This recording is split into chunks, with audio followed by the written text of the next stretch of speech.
সুপ্রিয় দর্শক, আসসালামু আলাইকুম। কেমন আছেন আপনারা? নিশ্চয়ই ভালো আছেন। আজকের ভিডিওতে আপনাদের সবাইকে স্বাগত জানাচ্ছি। আজকে আমি আপনাদের সাথে একটা ইম্পর্ট্যান্ট টপিক নিয়ে আলোচনা করব। ম্যাক্সিমাম টাইম আপনারা আমার থেকে একটা প্রশ্ন জানতে চান যে আপু কি মেনে চলবো গর্ভাবস্থায় যেন নর্মাল ডেলিভারিটা নিশ্চিত হয়। তাহলে চলুন বলছি কি মানতে হবে।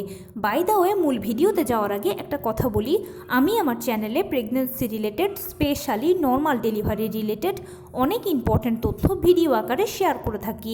এই তথ্যগুলো আমার পার্সোনাল এক্সপেরিয়েন্স ও আমার ডক্টরের সাজেশন থেকে নেওয়া।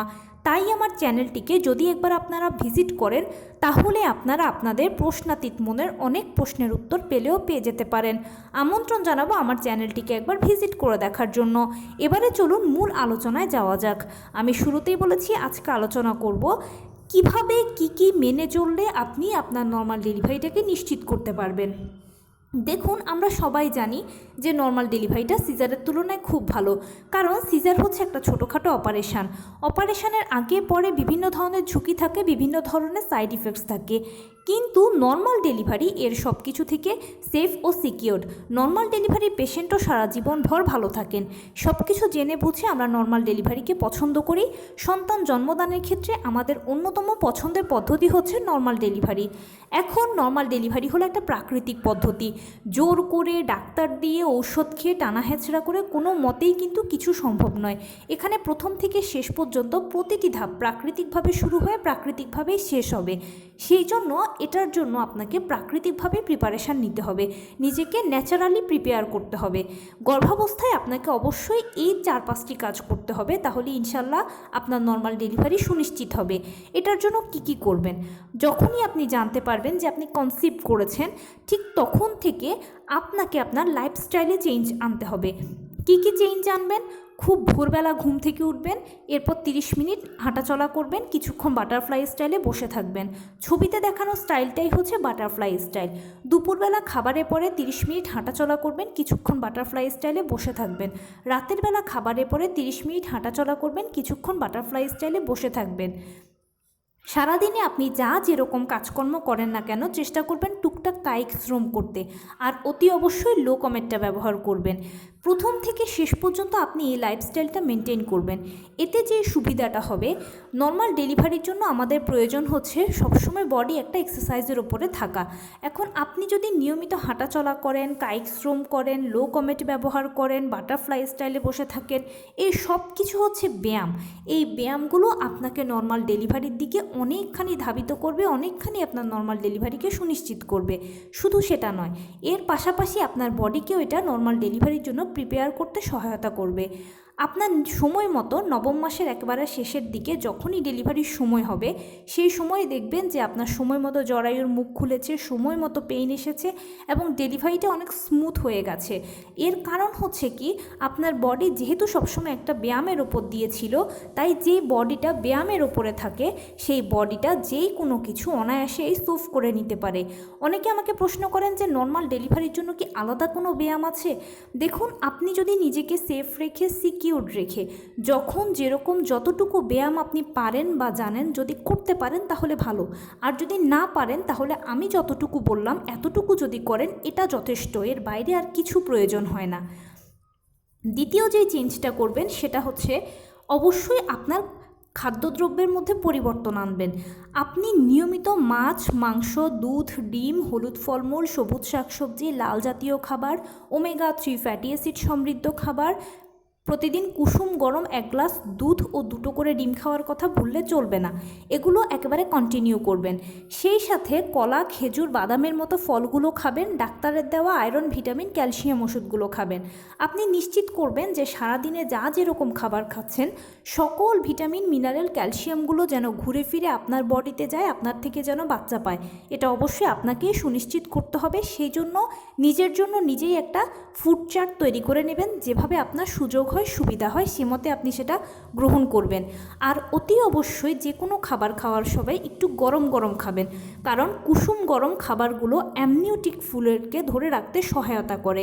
আপনারা সবাই জানেন যে নর্মাল ডেলিভারির জন্য গর্ভের পানি বা অ্যামনিওটিক ফ্লুইডের পরিমাণ 5 থেকে 25 সেন্টিমিটার হতে হবে।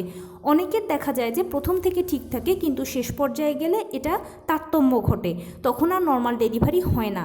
কিন্তু আপনি নিয়মিত যদি 12 থেকে 14 গ্লাস পানি খান এবং যে কোনো খাবার একটু কুসুম গরম খান, তাহলে ইনশাল্লাহ আপনার এই সমস্যাটা হবে না। কুসুম গরম খাবারগুলো অ্যামনিওটিক ফ্লুইড বা গর্ভের পানিকে ধরে রাখতে সহায়তা করে। এবং ডাক্তারের দেওয়া আয়রন, ভিটামিন, ক্যালসিয়াম ওষুধগুলোর কথা আমি বারবার বলছি, এগুলো নিয়মিত সেবন করবেন, যত বেলা যেরকম দিয়েছে ডাক্তার সেরকম। অনেকে নেগলেন্সি করে, ভাবে যে খাবার তো খাচ্ছি, এগুলোর দরকার নেই। কিন্তু দেখুন, আপনি এখন একের ভেতরে দুই, আপনার ভেতরে এখন আরেকজন বেড়ে উঠছে। সো আপনি যাই খাবার খান না কেন, যাই করেন না কেন, খাবারের একটা গ্যাপ থাকে। এই আয়রন, ভিটামিন, ক্যালসিয়াম ওষুধগুলো এই গ্যাপকে পূরণ করতে সহায়তা করে। তাই প্লিজ এগুলো নিয়ে কোনো হেলাফেলা নয়, নিয়মিত আয়রন, ভিটামিন, ক্যালসিয়াম ওষুধগুলো সেবন করবেন।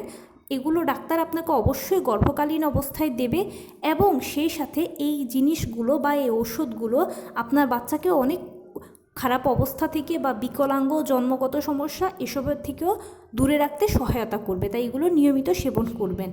ব্যাস এতটুকু করলেই হবে, আর কিছুর প্রয়োজন নেই নর্মাল ডেলিভারির জন্য। তার সঙ্গে আরেকটু বোনাস বলি, যেটা সতর্কতা বলতে পারেন, সেটা হচ্ছে যে চেষ্টা করবেন প্রথম থেকে শেষ পর্যন্ত একজন ডাক্তারের আন্ডারেই থাকতে। অনেকে করে কি যে এক একটা ট্রাইমেস্টারে এক একজন ডাক্তার চেঞ্জ করেন। দেখুন, এক এক ডাক্তারের সেবা দেওয়ার ধরন হচ্ছে এক এক রকম, ট্রিটমেন্ট এক এক রকম। এখন আপনি যদি একাধিক ট্রিটমেন্ট গ্রহণ করতে থাকেন, এটা আপনার জন্য অনেক সময় খারাপও হতে পারে, বিশেষ করে আপনার বাচ্চার জন্য খারাপ প্রভাব ফেলতে পারে।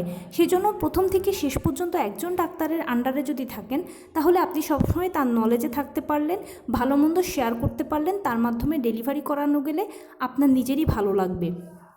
অবশ্যই 4 বার চেক আপ করাবেন। কোন 4 বার চেক আপ করাবেন? কনসিভ করার পরে একবার, 5 মাসে একবার, 7 মাসে একবার, 9 মাসে একবার। এতে কি হবে, প্রথম কনসিভ করার পরে এই জন্য চেক আপ করাবেন যে সব কিছু ঠিকঠাক আছে কি না, বাচ্চা ঠিকঠাক মতো বসেছে কি না জরায়ুতে, সেটা জানার জন্য। 5 মাসে চেক আপ করাবেন যে বাচ্চার প্রপার গঠন হয়েছে কি না সেই জন্য। 7 মাসে চেক আপ করাবেন যে আদার কোনো সমস্যা আছে কি না, পানি, পজিশন, প্লাসেন্টা সব ঠিকঠাক মতো চলছে কি না সেই জন্য। আর 9ম মাসে এই জন্য চেক আপ করাবেন যে বাচ্চার পানি, পজিশন, প্লাসেন্টা, ওজন, সার্বিক সুস্থতা সব কিছু ঠিক আছে কি না, এবং আপনার সব কিছু ঠিকঠাক আছে কি না। যদি সব কিছু ঠিকঠাক থাকে, ইনশাল্লাহ ধরে নেবেন যে ডেলিভারিটা নর্মালেই হতে চলেছে। এই জন্যই শেষ চেক আপটা সবথেকে বেশি গুরুত্বপূর্ণ। আর এই জন্যই বলেছি যে একজন ডাক্তারের আন্ডারে থাকলে, সবসময় ডাক্তারের নলেজে থাকলেন, আপনারও ভালো লাগলো, সব কিছুই ঠিক হলো। ব্যাস এতটুকুই যদি মেনটেন করতে পারেন, তাহলে নর্মাল ডেলিভারি ইনশাল্লাহ নিশ্চিত। এতে সব কিছু নর্মাল ডেলিভারির অনুকূলে থাকবে, আর বাড়তি কোনো কষ্ট আপনাকে করতে হবে না, কোনো টেনশনও নিতে হবে না। আর কখন পেইন আসবে, কখন কি হবে, সেটারও ভাবনা ভাবতে হবে না। যেহেতু পদ্ধতিটা প্রাকৃতিক, আপনি প্রিপারেশান নিয়েছেনও প্রাকৃতিকভাবে, তাই বডির কাজ বডিই করবে, সব টেনশন বডির, আপনার কোনো টেনশন নেই। তো এই ছিল আজকের ভিডিও। কেমন লাগলো বলুন? যদি ভালো লাগে থাকে ও হেল্পফুল হয়ে থাকে, তাহলে প্লিজ লাইক, কমেন্ট, শেয়ার করতে একদম ভুলবেন না। আর সেই সাথে আমার চ্যানেলটিকে সাবস্ক্রাইব করার বিনীত অনুরোধ রইল। পাশে থাকা বেল আইকনটি ক্লিক করে দেবেন, যেন আমি ভিডিও আপলোড করার সাথে সাথে আপনারা নোটিফিকেশান পেয়ে যান। যদি কোনো প্রশ্ন থাকে কমেন্টসে জানাবেন, আমি রিপ্লাই দেব। প্লাস যদি কোনো পরামর্শ থাকে যে কোন বিষয়ের উপরে ভিডিও বানালে আপনারা উপকৃত হবেন, সেটাও জানাবেন। আমি আপনাদের পছন্দের সর্বোচ্চ প্রায়োরিটি দেব। ভালো থাকবেন, সুস্থ থাকবেন। আসসালামু আলাইকুম।